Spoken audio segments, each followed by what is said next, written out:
All right, ladies and gentlemen, welcome to React and Chill. Here we'll be talking about Rolling Quartz, their new EP, Victory. I had a chance to listen to it. I'm going to let you know what I think about it. First, a little announcement. Friday Night Reacts. Every Friday night, I'm streaming over on Twitch. Why Twitch? Because it's the one place where I can react to music videos and copyrighted content without any problems. That's the only reason why I use that platform, okay? So every Friday night, you can catch me there around 8 p.m. Central Standard Time. And the way it works is if you're in the chat, you can send in recommendations for me to check out. And I'll try to get to every single recommendation before midnight, okay? And it's been a lot of fun. I hope this thing continues to happen because it is a lot of fun for me and the chat and all that stuff. Anyway, let's go and get into this. So Victory, the EP by Rolling Quartz. All right, first off, it's very easy to get through because one, it was good, but also because there's not really many songs. I know it's an EP. There's only really 4 songs. I know it says 8, but it's only really 4 because you get the 4 songs and then you get 4. They're the same songs, just instrumental versions. Okay, so the songs you're looking at here is Victory 1, Stand Up, Red Wine. Okay. Victory and Stand Up, you've already heard. I'm not sure if they've released one or Red Wine by the time you see this review, but I haven't seen that, like as far as like a music video or anything like that. Okay. So, all right. So, all these songs, these 4 songs, are all good in their own way. They all offer something a little different, but what I'm saying is, I think this could show you what a full album would be like had they done one. And I hope to see a full album in the near, well, I don't know about near future, but definitely in the future, okay? Okay, so let's get to this. So Victory is a really good opener for the EP. I found that the kind of horror ambience, Resident Evil horror atmosphere was really good. A nice little build there. And that suspense that's built is broken by these very cool guitar riffs that have this icy, cool sound to it. In fact, I would say it's an icy, cool, calculated exchange between 2 guitars that really just capture you. It's simple yet very effective. Now we'll go ahead and reinstate that cool, icy, and calculated sound. Is kind of like the framework of this whole song here. While there's a lot of change ups and things that really shift the song into like a different type of song, if you will. I mean, there are like in the verse, it's one way, and in the chorus, and then it kind of shifts. And I like the changes that they do. But everything about it, no matter how it changes and a different type of hook it serves you, it is still very cold, icy, and calculated. And I like that. I like what's going on there. All right. Now, one is very different from Victory. Whereas Victory was more of like a bold, kick-ass track, taking names and kicking ass. One is very different from that. One is it's much more warm. It's very warm.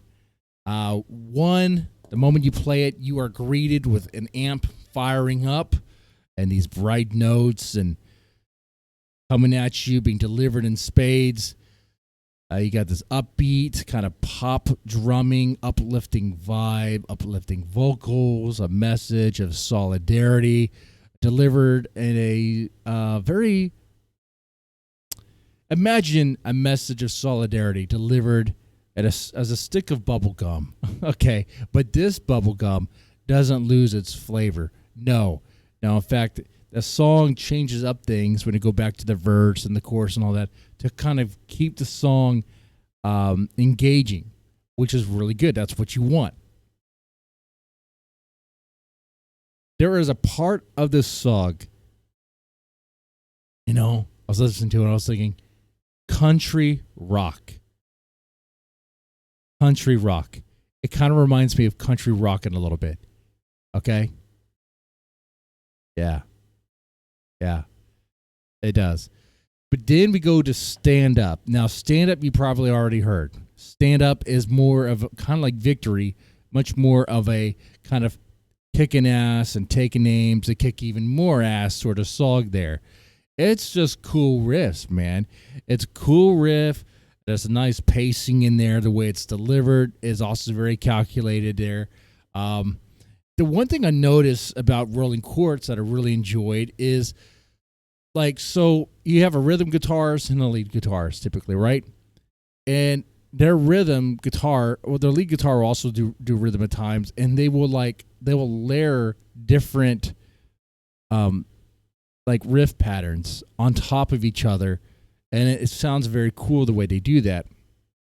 And then of course, as to be expected, the lead will take the lead and add cool guitar licks on it and kind of build up onto the song there. And you get a lot of that in stand-up. Stand-up was really enjoyable, man. It was very cool. There's a nice swing to that song. In fact, when I was listening to it, I was like, man, are my ears deceiving me? The drum and bass of this song have this kind of bouncy, swingy feel to it. Yeah, it's good. Very good. Then we get Red Wine. Now, Red Wine is the biggest deviation out of all of these. Because Red Wine, if you're coming at this as like a Bandmate fan, if you're coming at this as someone who likes a lot of like J-rock, the sort of sounds that you would expect to hear, yep. What I'm saying here is that you are greeted immediately with drumming and melancholy guitars, and that gives you this indicator, okay, all right, this is going to be a much more chill song. We're going to be kind of relaxing here. This song is going to allow the notes to kind of linger and breathe a bit, give it plenty of room to feel. And it does that. The song serves you a mix of a ballad and rock. It's softer in tones. There's bigger melodies there, and the bigger melodies allow the notes to resonate and breathe. The singer's voice is like the main focus, yet at the same time, while her voice is really good, it wouldn't be as good if it wasn't for the music behind it. Everything is building to it. Everything is making the composition work. And I definitely appreciated that. I like that, what I heard there. Red Wine is a good title for this song.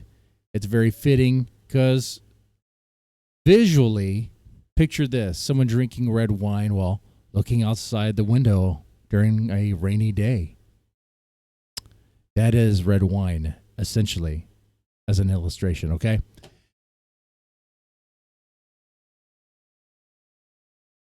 So overall, I liked it. That's all the songs. There's only 4, okay? I know it says 8, but like I said, if you heard the first 4, well, they just repeated again as instrumentals. I think Rolling Quartz could do a full album, okay? I think they could, if they wanted to. I like what I heard here. I want to hear more, okay? So what I'm saying is, I like these songs. I would definitely keep them. I put them in my playlist, all right? But I want to hear more. That's not a bad thing. But that said, you guys let me know what you thought about it. And y'all take it easy, all right?